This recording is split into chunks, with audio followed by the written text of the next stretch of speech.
9న జరగబోతుంది. నోటిఫికేషన్ ఈ నెల 7న ఇస్తుంటే ఆగస్టు ఈ నెల 21కి నామినేషన్ల చివరి తేదీ, 22వ తారీఖు నామినేషన్ల ఉపసంహరణ చివరి తేదీ, 25న పోలింగ్ తేదీ. ఎన్నిక అవసరమైతే సెప్టెంబర్ 9న జరుగుతుంది. పోలింగ్ సమయం ఉదయం 10 నుంచి సాయంత్రం 5 వరకు. ఓట్ల లెక్కింపు అదే రోజు జరుగుతుంది. కాకపోతే ఇక్కడ పాయింట్ అలా ఏంటంటే షెడ్యూల్ ఎవరు చేస్తారు అన్నదే ఇక్కడ కీ పాయింట్. ఇదే వీళ్ళు ఎవరిని పోటీకి పెడతారన్నట్టు.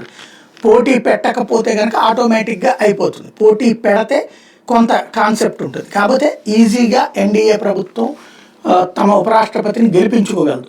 ఎవరు వాళ్ళు? ఇప్పుడు పక్కన పురంధేశ్వరి పేరు తెర మీదకి తీసుకొచ్చారు.